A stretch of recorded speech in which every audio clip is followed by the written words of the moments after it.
Desa Banjar akan mengadakan proker kedua, yaitu pemberdayaan hukum, sosialisasi tentang batas usia perkawinan yang berdasarkan Undang-Undang Perkawinan. Dan hari ini koordinatornya adalah dari Fakultas Hukum. Selamat menyaksikan.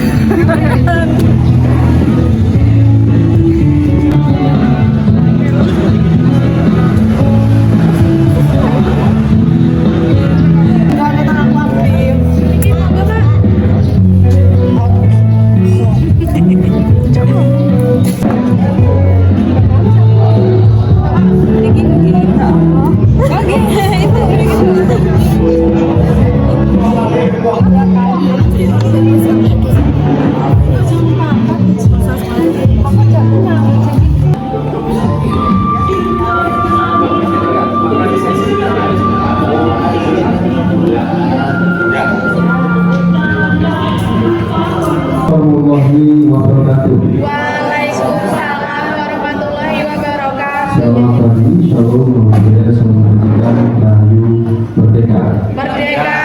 Yang terhormat Bapak Kepala Desa Banjar, Bapak Sunandi, beserta jajarannya, Bapak Kepala Ibu, Bapak Ibu yang lain, dan juga Bapak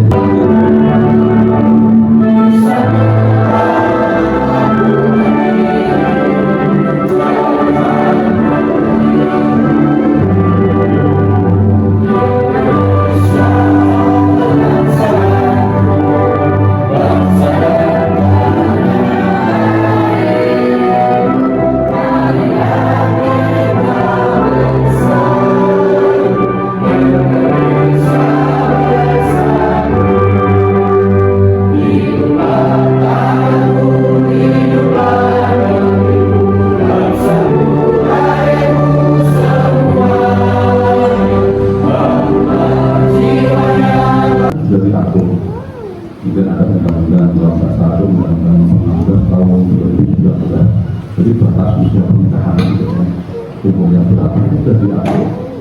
Tapi kadang-kadang masyarakat itu mungkin karena faktor lain, ya, mungkin berbelit dan sebagainya. Kadang-kadang di bawah batas usia itu sudah kebelet dengan nikah.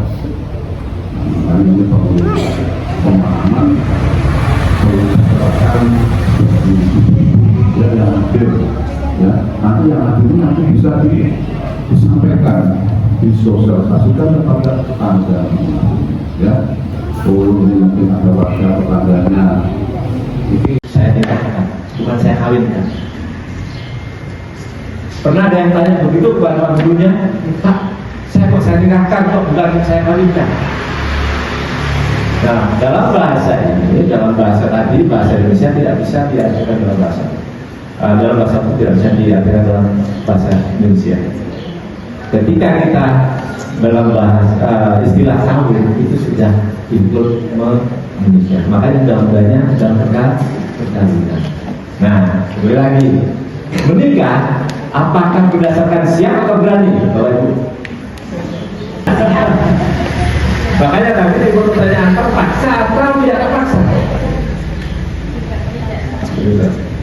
Nah, kalau tadi siap, ya nanti bawah itu yang nanti akan menjelaskan.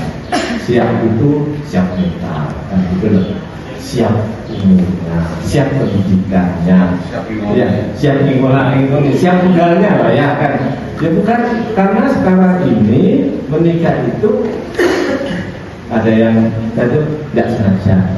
Akhirnya terpaksa main-mainnya nggak sengaja ya Pak ya, akhirnya terpaksa. Nah baik, lanjut pengertian perkawinan ya, saya sampai nanti ke sejarah substansi dan hukum.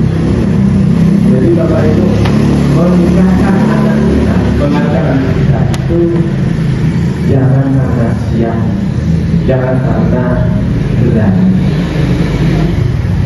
Kita semuanya harus dipikir dan dipersiapkan matang-matang. Karena pernikahan dari isi-isinya itu adalah ikatan lahir batin antara seorang pria dan seorang wanita sebagai suami istri dengan bertujuan membentuk rumah tangga. yang bahagia dan kekal berdasarkan ketuhanan yang Maha Esa. Ada pertanggungjawaban yang tujuannya berumah tangga berdasarkan ketuhanan.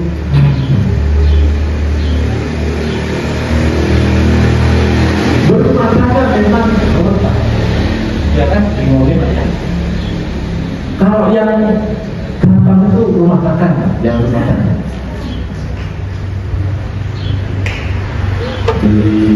Dan segala macamnya. Kalau masih nggak punya anak, apa? Malu aja. Apakah hanya memikirkan dua orang? Tidak. Siapa tahu besar datang, ini datang, terus dari mana mana? Ini yang tidak terpikirkan. Ibarat kata sendiri ini psikolog, ini kan sebetulnya beri payung. Gak nyakirnya pada waktu hari-hari ini, waktu hujan dipakai. Kan begitu, punya tabungan, punya uang pada waktu kita ada sesuatu hal dalam perkawinan. Siapa tahu sakit salah satunya. Kalau sakit, dapat dari mana bos? Kalau nggak ada tabungannya.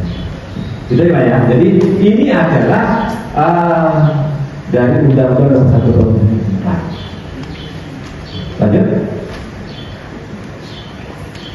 Ya, syarat pelaksanaan perkawinan menurut Undang-Undang Nomor 1 Tahun 2004 diatur dalam pasal 6, Pak.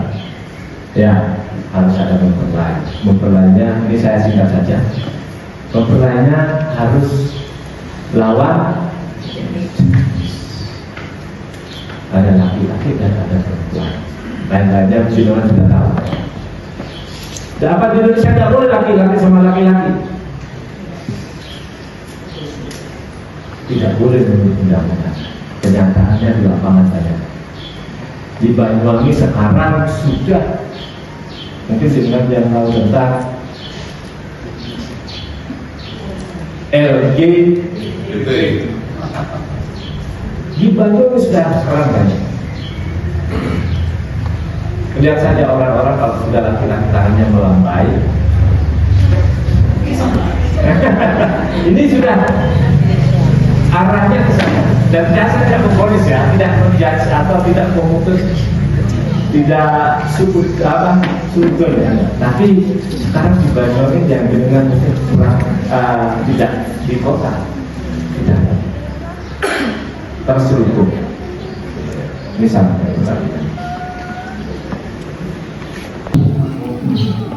saya bangga. Pertanyaannya ranking 1, kenapa kok bangga Bapak Yudi? Kenapa?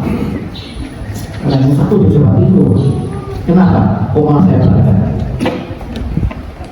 8.800 yang lalu kemarin saya terus sedikit di 7.000 atau 8.000 pertanyaan tiap tahun. Luar biasa. Apa?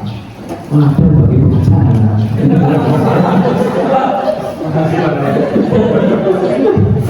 Yang kedua, berarti apa? Perkawinan di Banyuwangi ini banyak yang cacat. Coba sekali sini, kita tahu kita. Apa laporan pengadilan? Nggak bisa. Iya kan? Berarti Banyuwangi aktivitasnya bagus. Ini semua berkat peran dari desa. Ujung tombak dari perkawinan yang baik adalah dari desa.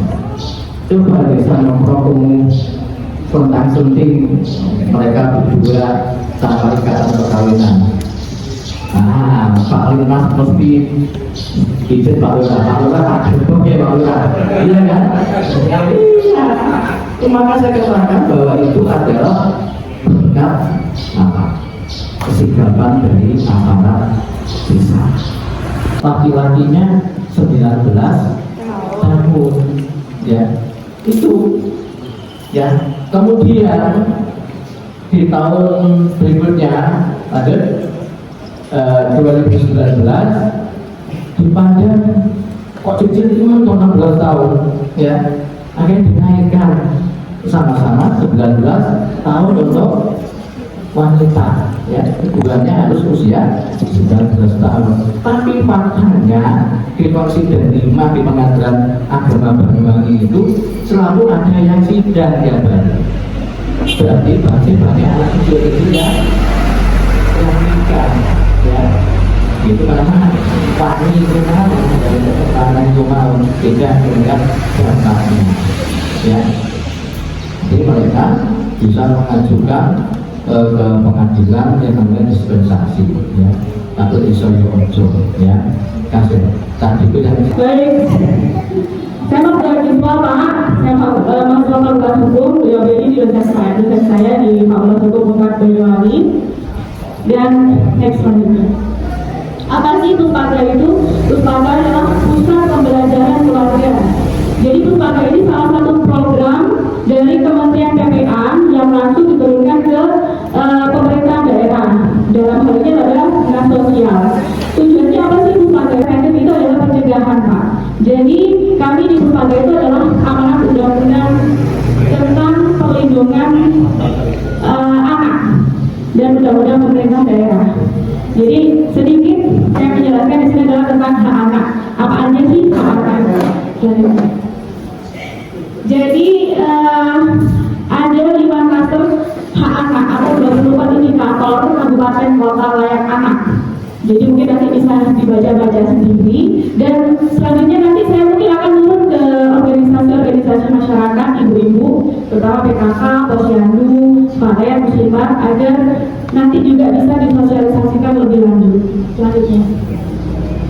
Jadi mengapa Puspaga? Karena Puspaga itu selain tadi amanat undang-undang pemerintah daerah, dia itu adalah tentang meningkatkan kualitas kehidupan.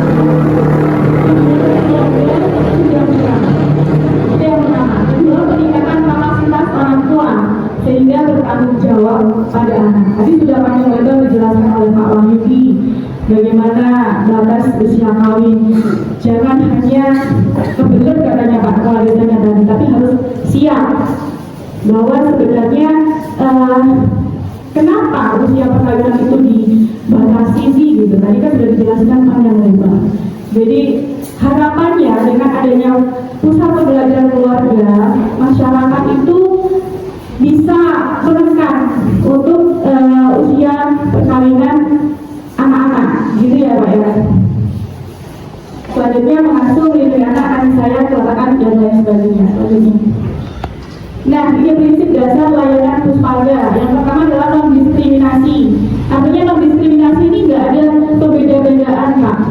Jadi ketika ada anak-anak yang butuh layanan baik ke desa atau ke dinas sosial, itu enggak, ini oleh oseng Pak.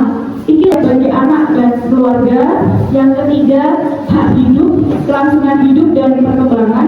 Keempat, menghargai pandangan anak. Dan kelima, mudah diakses. Selanjutnya, tadi sudah dijelaskan juga ya, kewajiban orang tua menurut Undang-Undang Nomor 35 2014 tentang perubahan atas Undang-Undang Nomor 33 tahun 2022 tentang perlindungan anak. Yang pertama itu mengasuh, memelihara, mendidik dan melindungi anak. Yang kedua, menumbuh kembangkan anak sesuai dengan kemampuan bakat dan minatnya. Ketiga, mencegah terjadinya perkawinan anak. Jadi ini amanat undang-undang, mencegah terjadinya perkawinan anak. Dan keempat, kesiapan perkawinan dan juga dampak dari perkawinan itu. Saya mewakili Pak mohon maaf apabila ada kesalahan yang kami sampaikan. Terima kasih. Wassalamualaikum warahmatullahi wabarakatuh.